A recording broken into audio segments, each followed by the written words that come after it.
Hello, brothers and sisters. Welcome back to the channel. Now, there's this Iranian American man that is trying to remind black Americans something that is really, really important. Probably, majority of black people know this. There is something that is happening. Iranians are trying to remind black people that they have so much similarities than difference.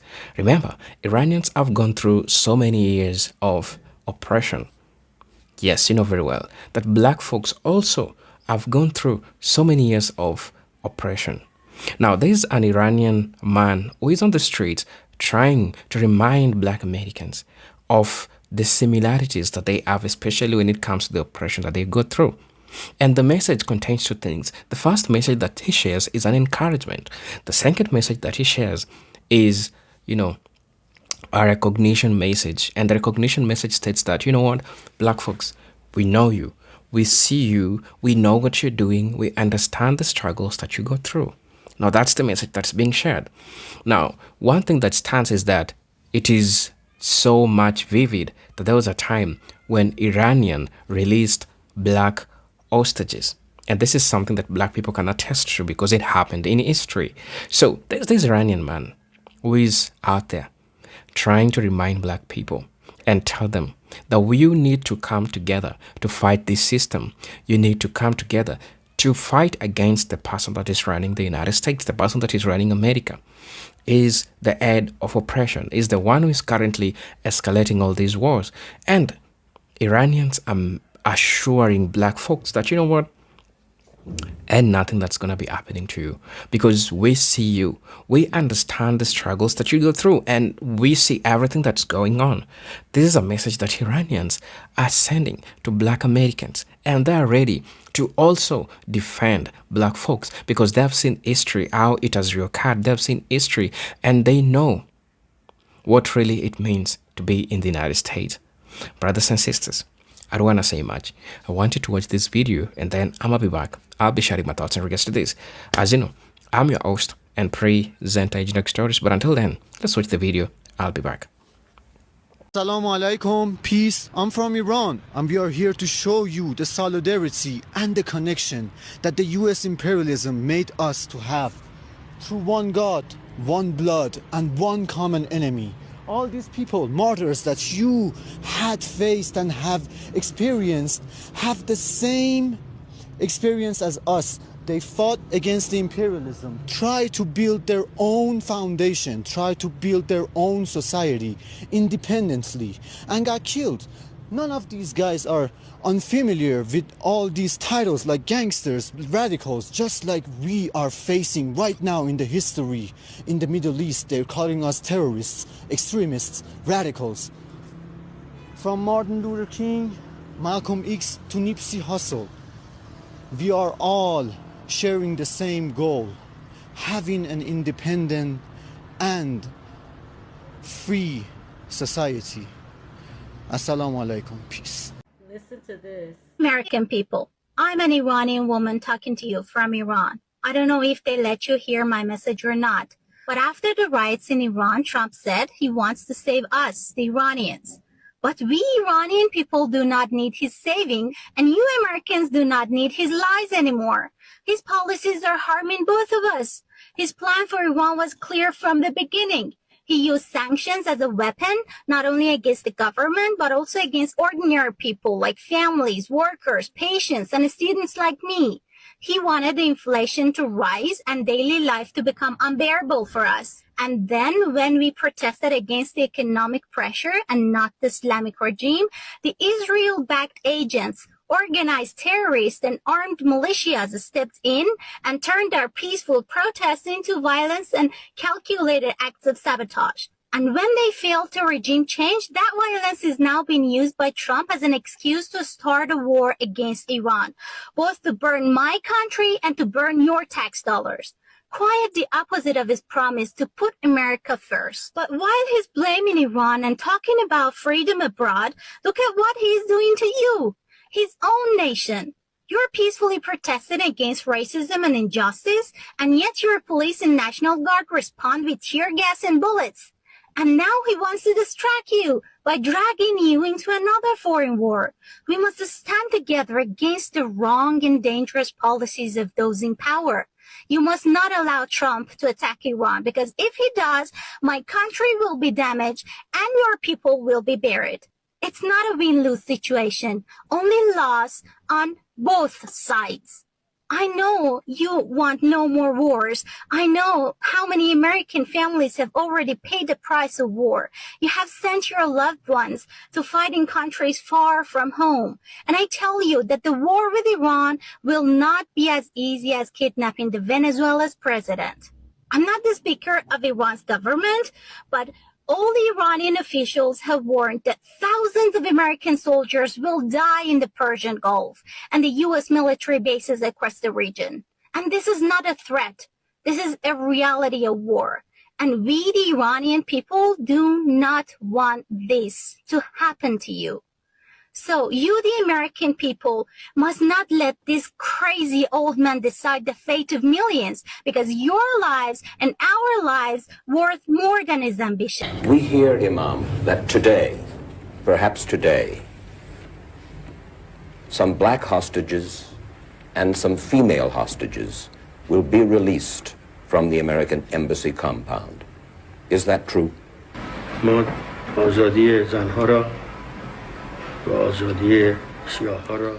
The freedom of the women and blacks will be given.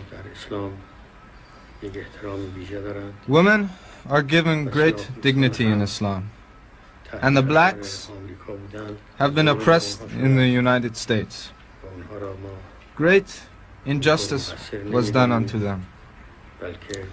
They were under pressure in the United States. Thus they came here.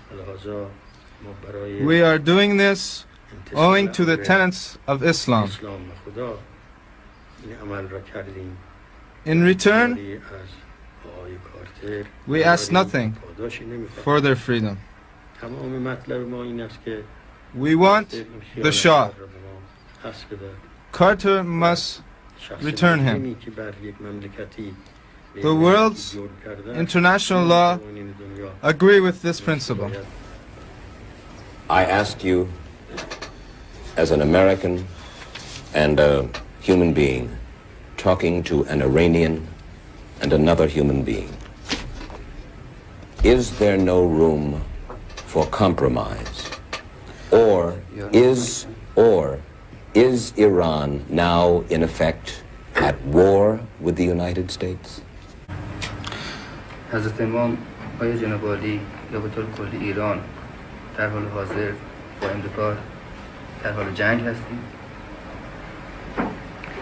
جنگ مقصود چی است؟ اگر مقصود این است که What do you mean by war? If you mean our armies against the United States armies, no, there is no such war. If you mean it is a battle of nerves, it is Carter's doing. We are against war. We are Muslims. We desire peace for all. Carter does not allow this.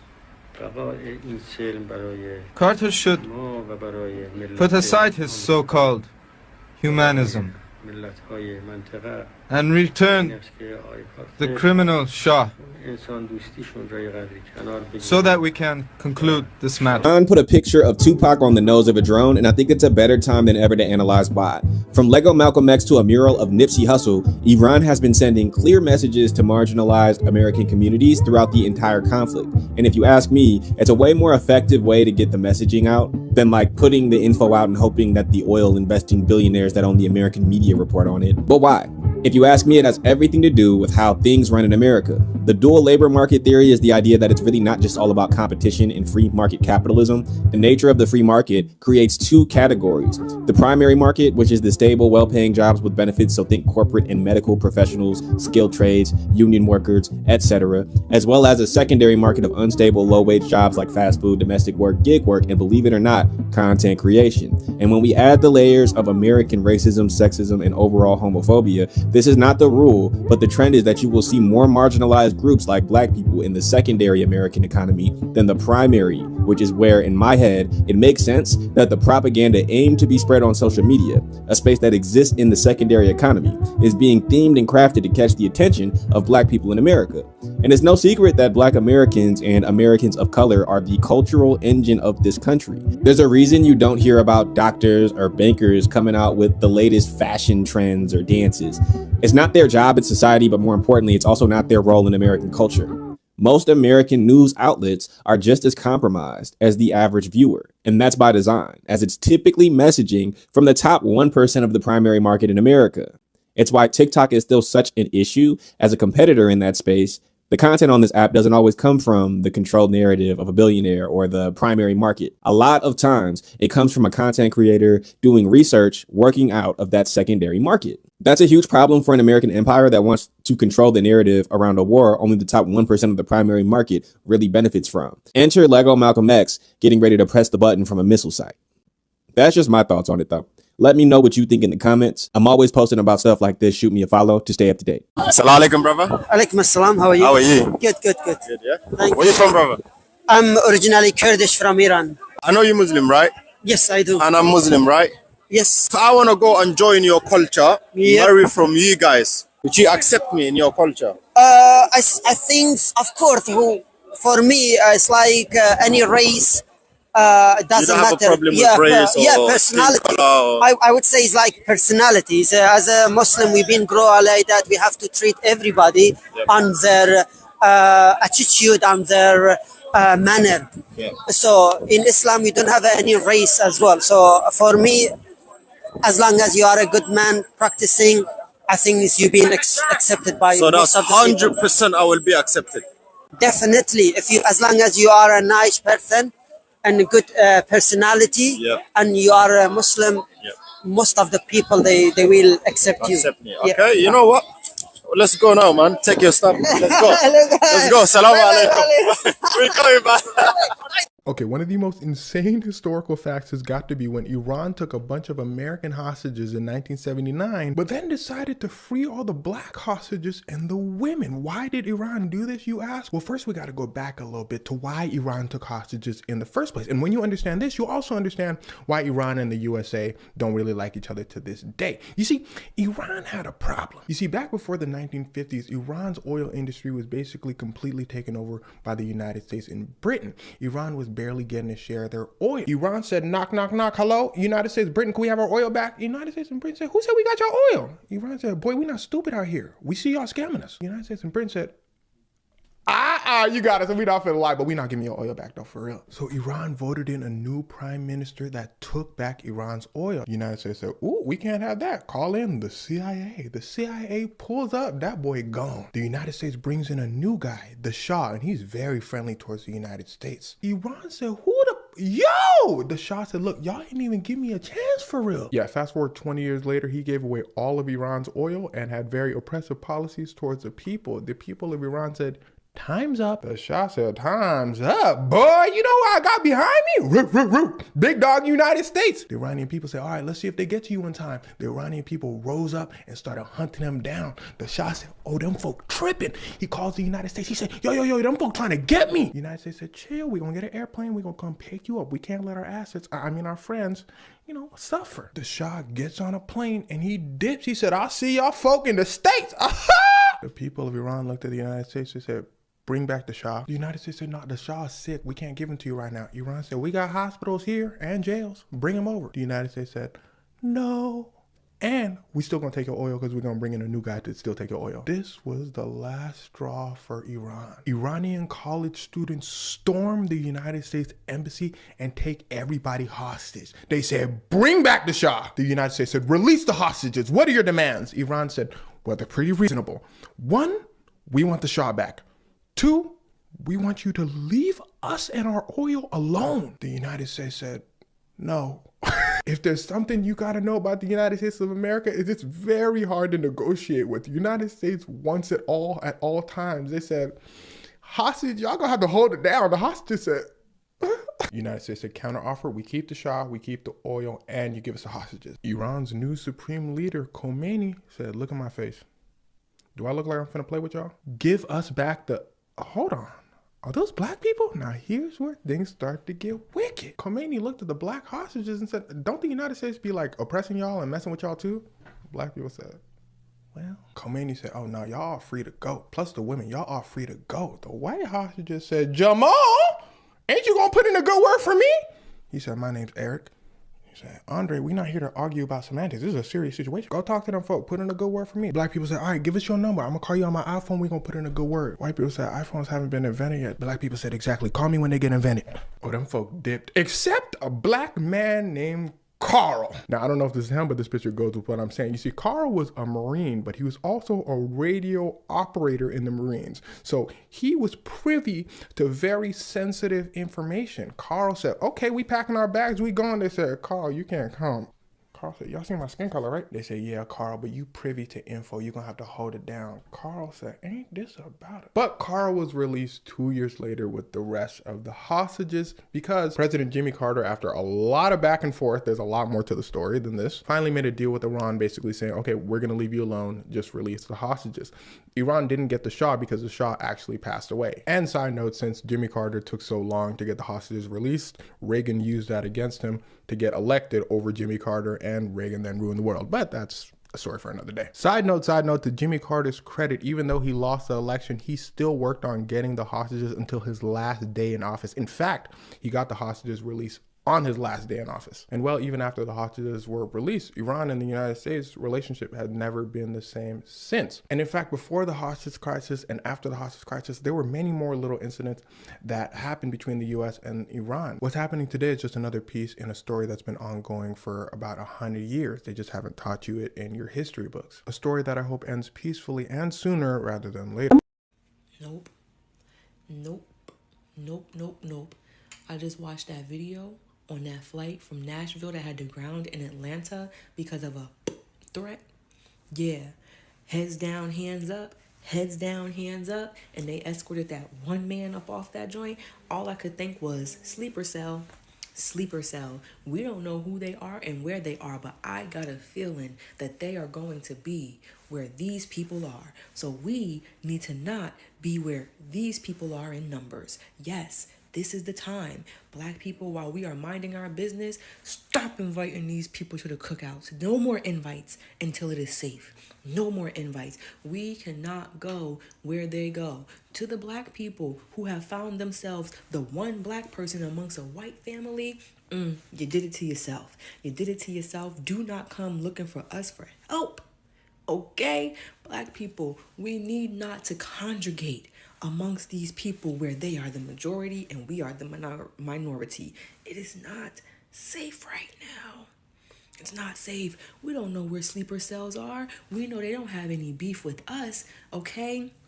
The big I, not the little one, has no beef with the melanated American, okay? The little I, not the big one, they just mad that they stole an identity that was not theirs and they have to face that rapture. We need to stay out of this because this is a war of white people and billionaires. Yeah, y'all voted for that man, y'all deal with it, okay? The Hispanics, they ushered you in the front door and out the back door. I am gonna say, you're not safe in this either. Okay, there is multiple wars going on outside that we are not safe from, and the best thing that the melanated American can do is to continue to mind our business and not conjugate where those people are. Where are they? You know where they are. Where do you need not to be going? Where they are. Okay, do you catch my drift? Is it understandable? They said heads down, hands up. I'm not sure about you, but I only want to be where the black people are. That's where I want to be. I don't want to be around white people. If there are 20 or more, I am hitting the door. Someone asked me how it was as a black woman being in Iran. And I told her, I was like, straight up, it was the best travel experience I've ever had in my life. I was a celebrity. I was stopping traffic in cities. I was having photo shoots with people and their entire families. I was getting presents. I was living the travel life. It was incredible, especially because I was living in India, which is very racist, very, very racist. And then I went to Iran, which was just like, I was so excited to see tourists, and they were so happy to have people who were very abnormal tourists. Like, black people don't go to Iran. They just don't do it. So they were so kind and so welcoming, and it was the most wonderful experience, the best experience I had traveling. And I want people to remember this when we see this propaganda that comes out and this divisive rhetoric that comes out. You need to know that some of these things have been pushed down our throats, and you think that everyone who's not black hates you. There is anti-blackness everywhere. I have to accept and admit that. I will never deny that. But you have to understand that not everyone is going to treat you the same based on what you've experienced, because that's something that I had to wake up to. When I got there, I was like, oh my God, there's so much anti-blackness in Arabs. And first of all, I was told Arabs are not the same as Iranians. Iranians are Persians, very proud, very old civilization. They do not appreciate being mistaken for Arabs at all. So never do that first. And second of all, they have a different life. They have a different outlook, a different culture. I found them to be so welcoming and so kind, so unbelievably kind, subhanAllah. The second thing I want to address is that just because some people might be racist does not justify them being attacked and decimated. We had this conversation when the genocide started. I remember distinctly making a video, the first of my videos to ever go viral, that talked about this, that just because anti-blackness exists does not mean that we support genocide.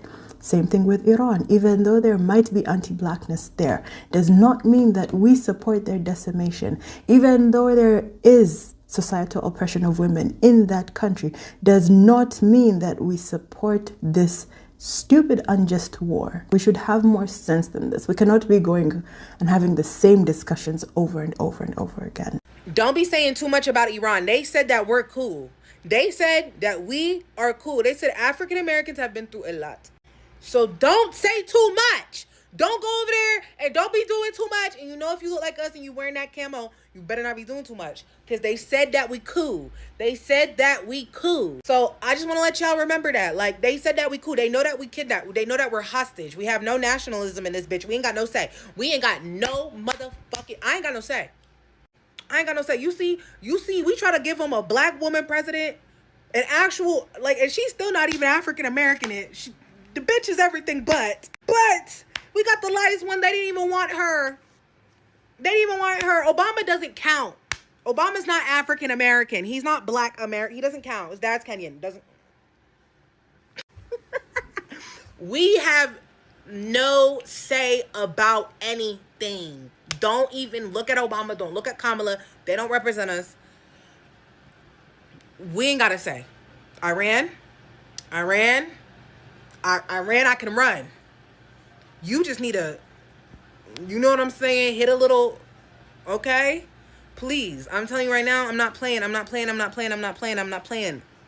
ain't got nothing to do with this shit. Go get him, though. I want to talk to you guys about this letter, right? The letter that the Iranian president has issued out to the American citizens, to the United States citizens. Number one, it was to the United States citizens, not the United States government. Mind you, the United States government has been pleading for weeks now, for about 2 weeks, to have conversations with Iran, and Iran has denied it each and every time. They came to us. That's a red flag. So already before even reading it, I'm already like, this is not a good sign. After reading it, I'm like, oh no, this is definitely not a good sign. Now, y'all could correct me if I'm wrong, right? But my understanding, my perception of this letter is that this is Iran's last attempt in them defending themselves, explaining their stance, and also issuing out the truth to the United States citizens. This is their last time trying to explain everything to us. And when I say that this is their last time explaining to us, this is their last time explaining before everything that's about to go down actually goes down. Because once that starts, right? Once that phase of this war begins, Iran will not have time to explain to you all, United States citizens, why everything is going down the way that it's going down. They are giving us this last opportunity to basically accept the truth at our own discretion. The way that Iran organized that letter, they said everything that they needed to say. Everything that they needed to say. They started off with their history, highlighting that they have one of the oldest civilizations in history, and that throughout their entire history, not once have they ever initiated a war. Iran's president stated that throughout the entire existence of Iran, that they do not have one moment in history that supports or provides evidence that Iran has ever supported or condoned colonialism, destruction, domination, has initiated any war ever, that they have imposed imposed any type of sanction that has impacted the civilians of any nation. They broke that down, unlike the United States. After stating that historical fact, Iran, in the letter, states that portraying Iran as a threat is neither consistent with historical reality nor with present-day observable facts. And in the letter, they say all of that to explain how is it that your government was able to successfully run this propaganda about us, Iran, starting the war when we don't even have the history that supports that we are capable of this, that we do this. They are trying to make you, the American citizen, who is supposed to be the reader, understand exactly what's going on. A country that has never, throughout its entire history, who is older than the United States, has never initiated a war, yet the United States was able to successfully spread propaganda about this country and this war. Let that sink in. In the letter, they then, Iran, explained to everybody that the Iranian people have no hate towards the American citizens, towards any European, towards anybody, to be honest, right? That they, right, in their government has always made the clear distinction between government and the people. You understand how that distinction is deeply rooted in principle and collective consciousness, something that we don't have here in the United States. He pointed it out. That statement was not only made to disgrace and shame the United States government, but also the citizens, the active citizens that elected these people into these positions. And then right before the letter ends, you're now at the point, if you're reading it, right? You are 3/4 into the letter. Iran poses the fundamental question, exactly which of the American people's interests are truly being served by this war? Was there any objective threat from Iran to justify such behavior? They're asking you, the United States citizens, what did they do to deserve this?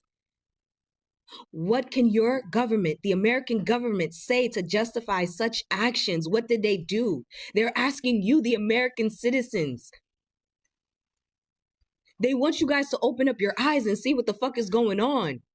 All of these actions that the United States government is implementing, is imposing, on whose interest, on behalf of whose interest are they for? Iran stated multiple times in that letter that they will defend themselves, and they are defending themselves, that they will not stand down. This letter is their last attempt in explaining their position to the United States citizens before what goes down actually goes the fuck down. That's it. And I'm just going to sum it up.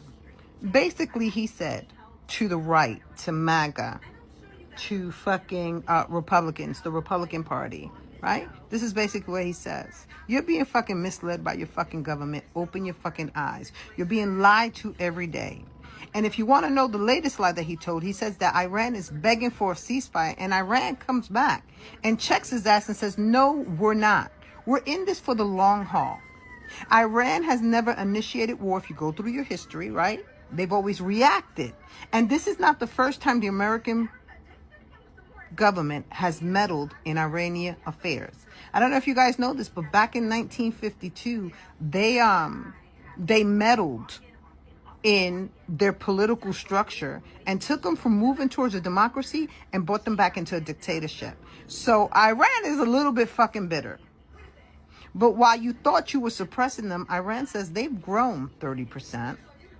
We all know that they have the oil and they're strategically positioned. and they're saying they're in it. And as long as the United States continues to go after them, they will continue to defend themselves. And so he is begging the American people, does this war benefit you?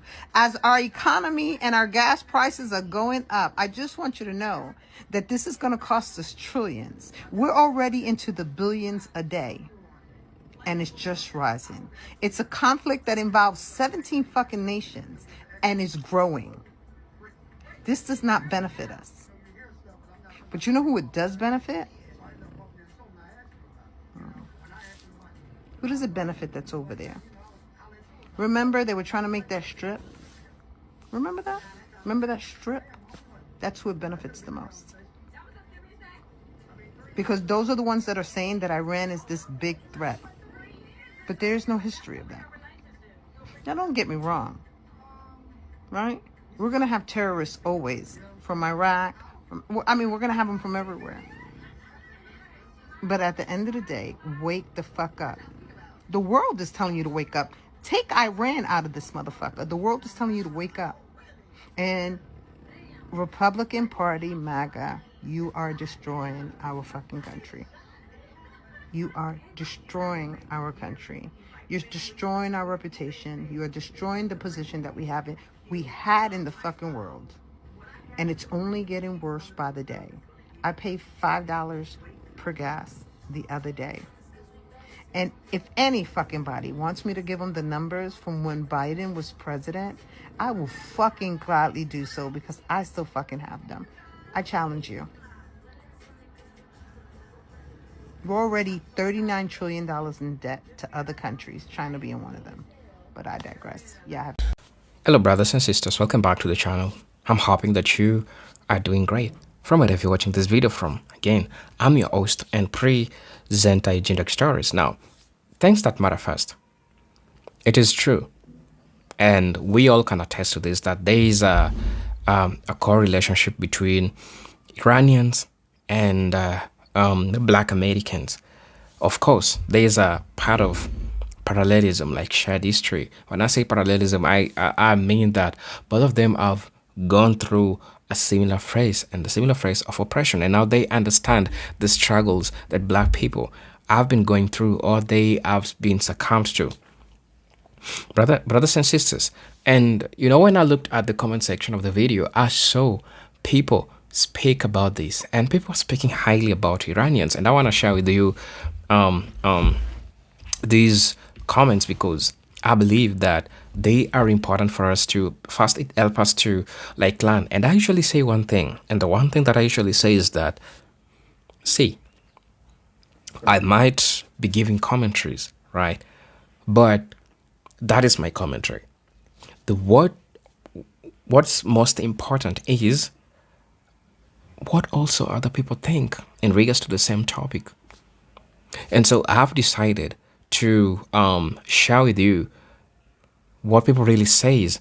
I mean, what people really think about this, because I believe that it's really important. I believe that we all need to get the other side of the story, right? So while I was going through the comment section, I was trying to look at messages or comments that are really, really important, that give perspective to what I really think that we need to discuss in regards to what's currently going on. So somebody said that I'm a Native American with ancestry from Mexico. We love you and we pray for your safety and the people of Iran's safety. We are sorry for what you are going through. It brings pain in my heart and tears down in my face because you did not deserve any of this. Thank you so much for your message. We appreciate, we love you, and my goodness, you all are so beautiful. Thank you. Yes, you could definitely see Iranian speaking in this video. And one thing that stands out, I want to take you back like 4 months ago, when there was this escalation between Iran and the US. There's so many things that the US has done that are so, not really good. Then unaliving of those school kids that happened in Iran, right? And so many people have lost their lives in regards to this. So many resources has been destroyed in Iran in regards to all this war. So there's so many losses, but Iran hasn't done anything to America. Iran hasn't struck anything to America. So what the US did, because we know the United States overstepping to, going to other countries and acting like if there is nothing like jurisdiction. Yes, the United States is always in every country's business. This is something that has been going on, right? It's called imperial overreach. That's the geopolitical word that is used. The imperial overreach of the United States is what has made it go to the extent, of making all these decisions that are affecting Iranians until today, right? Somebody said that, dear rest of the world, we foundational Black Americans do not have the war machines to fight the spirit of supremacy, but we do have a vote, praying that the midterm elections will reduce the unwanted killings of all people of this world. Most Americans of any race or color do not support this war. Give America a little more time to make it right. We are suffering as well. God bless the spirit of the United States of America. Yes, we have people who are, optimists, because they believe that regardless of all these challenges that are going on right now, there will be change and everything will just be all right. We have people that believe that, right? So somebody said that, dear Iran, you are under assault from white supremacy. They have to come to rob, steal, and destroy. Your fight is existential. Be aware of the traitors amongst you and eradicate them. These conflicts will have implications for greater world. A declining nation in denial, filled with desperation, has set against you. Civilization has ended, themselves trying to penetrate your mountain forest, and have been smashed against the will of the great Persian people. You will not fail. You will not become a slave. Stay focused. So this is a word of encouragement to Iranians, trying to tell them to brace themselves, to lift their heads up high, to be ready to fight all these things that are going on, and to also remind them that black people are also in support in regards to what's really going on. Right. So I think there's an Iranian who commented here. He said that, black folks, thank you for speaking out for the Iranian people. Trump has to stop this war and leave the Iranians alone. They are also biblical Abraham's descendants. Right. Somebody also came and shared this information that I think it's really, really important.